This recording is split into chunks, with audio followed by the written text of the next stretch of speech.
This isn't gonna work well. It's fun. In this video, I'm going to show you how I installed this scratch-built wooden bridge and then finished all the landscaping and scenery behind it using nothing but regular guy techniques. Hey, thanks for joining me today on It's My Railroad. On this channel, we bring you the highest quality modeling videos we possibly can, showing you how to make great scenes, dioramas, and even model railroad stuff like you see back here. So if you're into that sort of thing, make sure to subscribe, and then don't forget to push that little bell icon so you can catch future videos. Hey, I'm real excited to show you what I've got done since the last time we were together. It's taken a great deal of time, and I've tried to crunch that down into a manageable sized video. But come the end of the day, I think you're really going to enjoy what you're about to see. Now, a little background, I'm rehabbing Switch Junction, which is a little community over here. But as part of that, I kind of wanted to finish all the stuff behind Switch Junction so I don't mess up my brand new rehab by slinging paint and scenery materials over it. So, got a little carried away. Previously, we did all this back up in here, and now I'm going to show you how I built all of this, starting with this deck bridge that I installed. Now, I made a video on how I actually scratch built the bridge on the members channel. So if you're interested in seeing what that's all about, there's a link in the description. Just go click on that and you'll be well on your way to figuring out what that's all about. However, I do need to show you some of the highlights of what's in that video, starting with installing the bridge. So to get started, I did some terraforming, cut out some of the old styrofoam and stuff that was there to make the bridge area just a little bit longer. Then I mixed up and applied some sculpt mold to sort of rebuild the hilly shape. Then I did something I've never actually seen done before, but I really didn't have a choice on how I did this. While the sculpt mold was still wet, I took my bridge and started pushing down on it and working it down into the sculpt mold till it was down far enough where the track would line up. And after that, I knew it was going to be pretty secure once the sculpt mold dried. With the sculpt mold drying and the brown paint painted all over it, time to get down to weathering the bridge. To do that, I used two techniques. First thing is I took some gray paint and just dry brushed it across the edges of the bridge.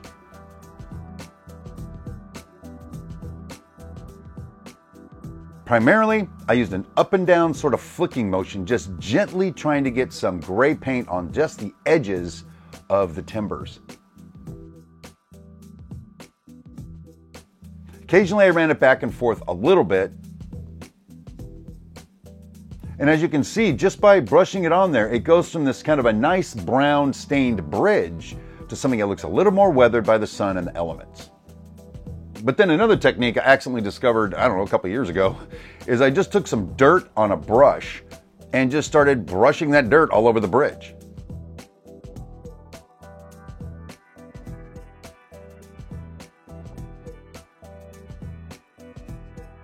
Here's something I learned about dirt. Sweeping it up, vacuuming it up, it never gets all of it. The dirt kind of gets stuck down to stuff.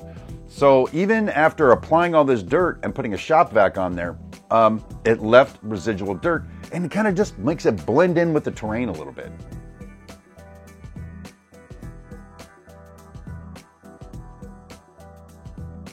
While I was at it, I went ahead and did a little dusting of the retaining wall over by the coal mine.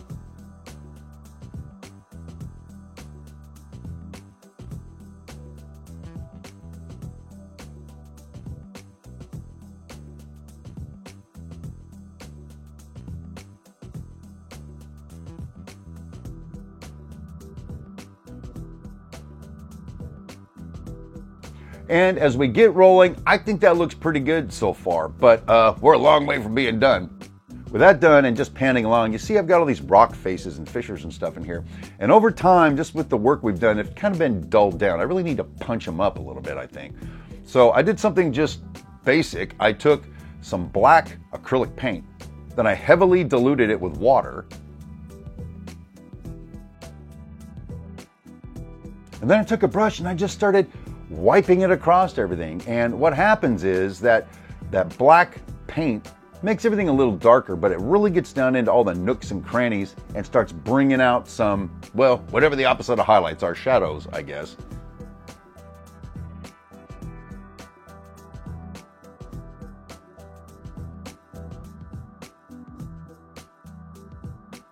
Down at the base of that ridge, it was still kind of white and sculpt moldy, so I just put some brown paint on that. Then I took some gray paint and watered it down.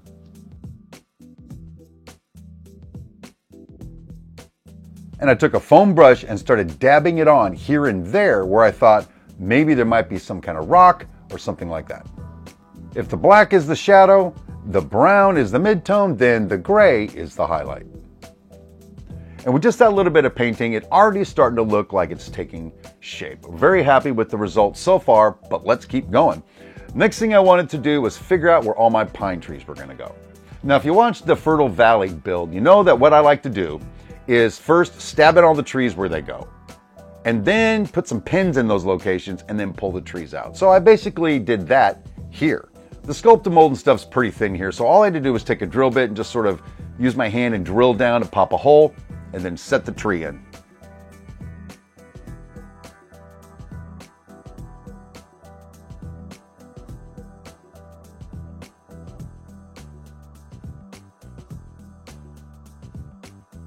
Now at this point, I wasn't really concerned about putting a little tree here and a big tree there, or a dark green one, light green one. I just wanted to get the positions of the trees done. So I did that, and once I was satisfied, I went ahead and just started pulling the trees back out and marking the locations with a T-pin.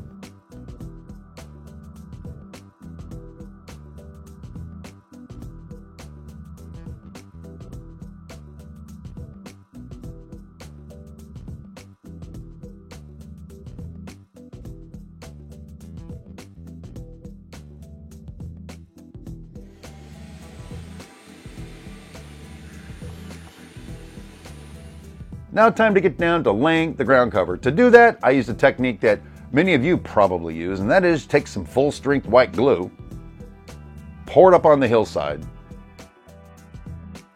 then just take a big brush and wipe it all over the place until we've covered every last piece of the hillside.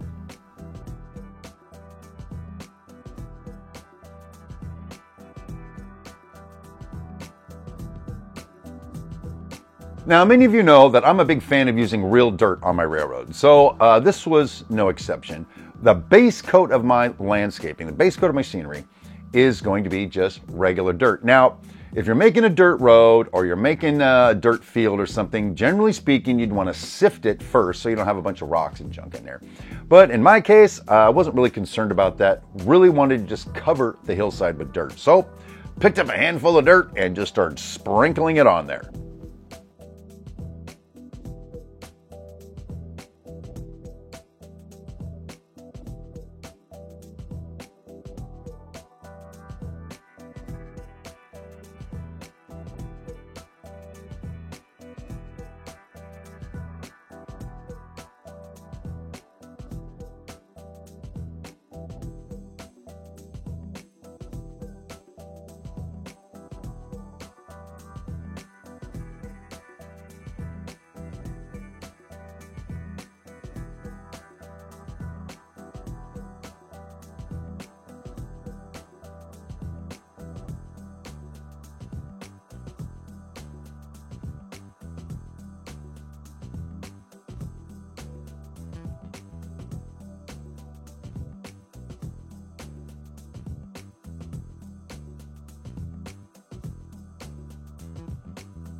Now the next step I'm sure you're somewhat familiar with, but I'm doing something slightly out of sequence.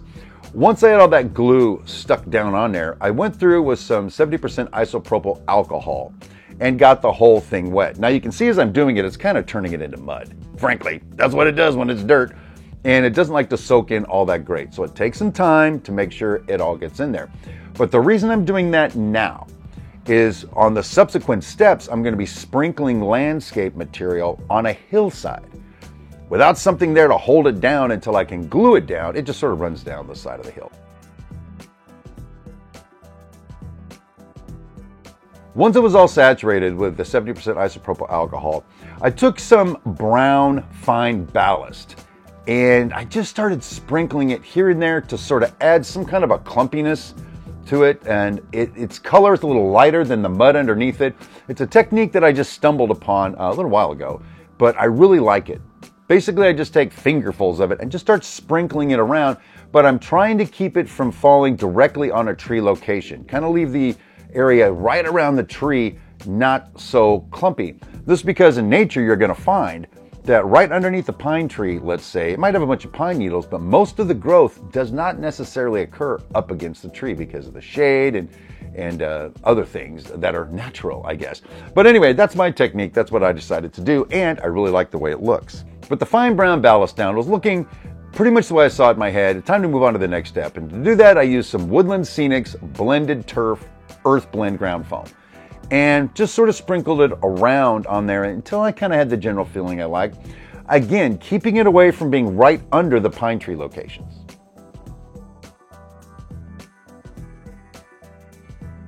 Now let me jump in here with a word of encouragement. You know how you're looking at a magazine or something, some picture on the internet, you see this awesome scenery and you're like, wow, I wouldn't even know where to begin to do that.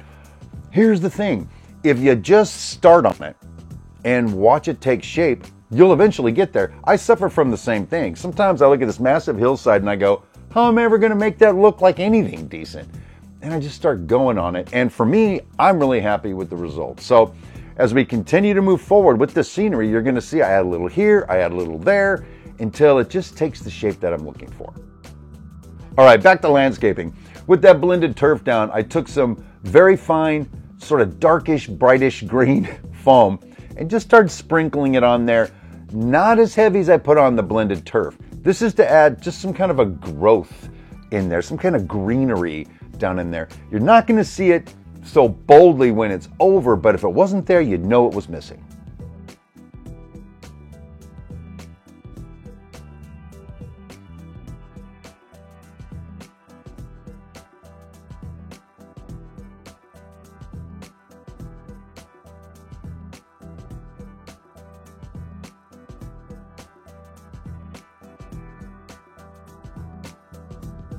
So with those layers on there, you can kind of see what I'm talking about here.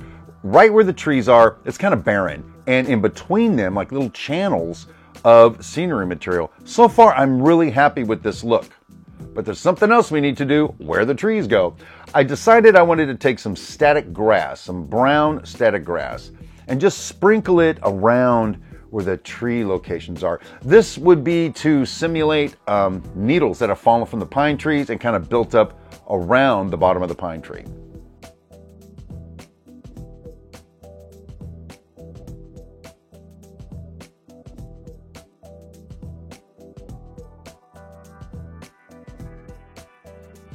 Basically satisfied with the way that's turning out, the next thing to do is to glue it down permanently. To do that, same thing you guys do. I took some 70% isopropyl alcohol, put it in a pipette, and then just started running it along there till I saturated everything.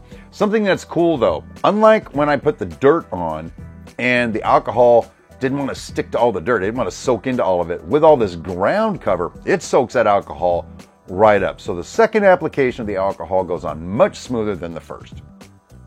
Once I get the alcohol on everything, I do, again, something similar to what you guys probably do. I took some white glue, diluted it, maybe 50-50 with water, put it in a pipette, and just doused everything.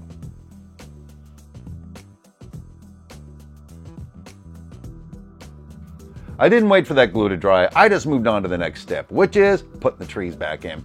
And again, this was pretty simple.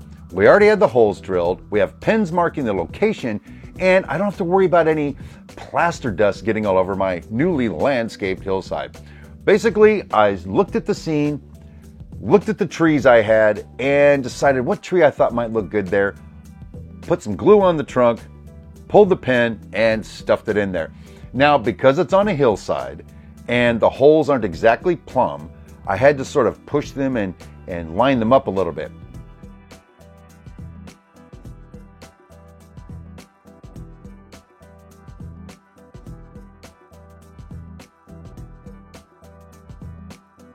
In some cases, I took a pair of scissors and basically just chopped off all the branches on the back, because if you have a hillside like this and the branches are like that, it wants to make the tree pitch like this. So instead, snipped it up, so when I stick the tree in there, now I can get it plumb and looking really good.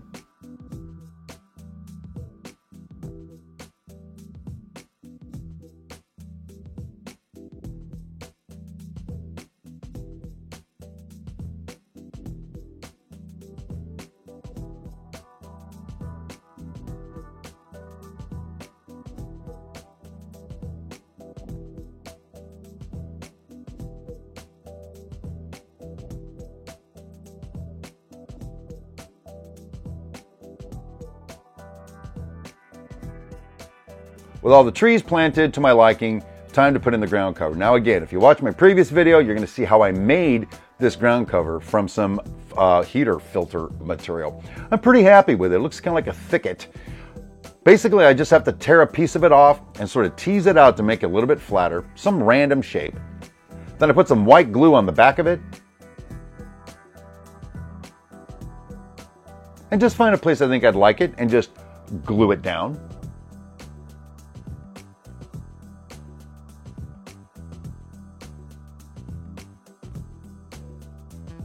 Now, I was trying to find bigger openings between trees to put it, not little openings. I figured it wouldn't grow right there, plus it's too hard to get it back in there, baby. So wherever there's a big opening, I went ahead and glued some of that ground cover in.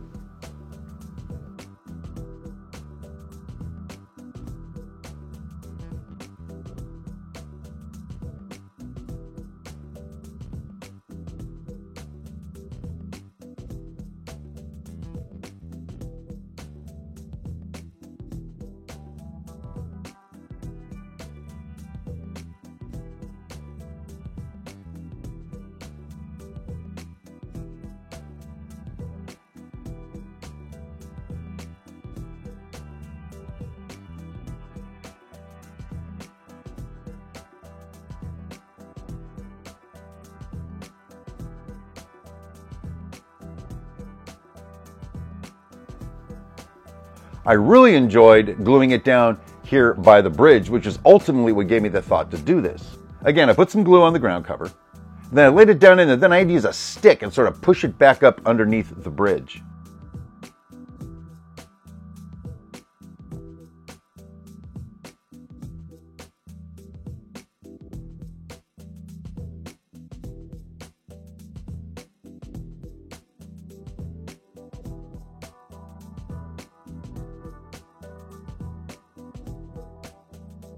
By the way, really stoked about how that brush looks going through the bottom of that bridge. Totally awesome stuff. Once that was installed, I was pretty much digging the way this scene was looking, but I wanted even more detail. So what I did is I just took some varying colors of ground foam and sort of laid it into a location that I thought might look pretty good. And then I just took some of that 50-50 white glue solution and sort of dripped it down on top of that. What that's going to do is it's going to bond with the glue beneath it and hold the shrubbery in place.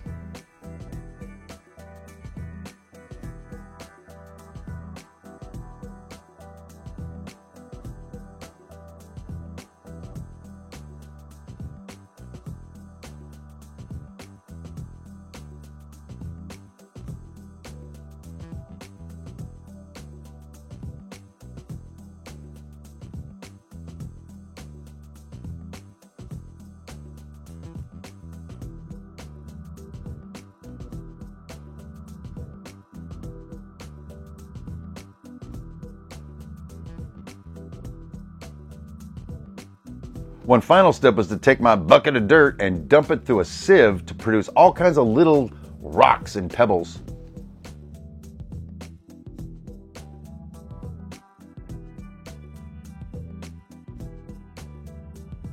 And even before it was dried, I was looking at it with my train running through it and thinking to myself, I did that. That's not me bragging. I have to tell you, this looks good to me. And it's my railroad, so that's all that matters. But this looks good to me. And I've seen other stuff in magazines and in videos that looks really good. Sometimes I think, man, I'm never going to be able to pull that off. And, you know, I just made it up as I went along here. And come the end of the day, just watching my trains run through there brings me a great deal of satisfaction. Well, there it is. That's how I got that done. And again, I'm really happy with the way it came out. I'm pretty sure if you wanted to, you could if you haven't already tried it yourself. So anyway, hey, hope you enjoyed watching that video. Sure had a ton of fun making it. And until the next time we're together, my name is Steve Brown, and rail on, my friends.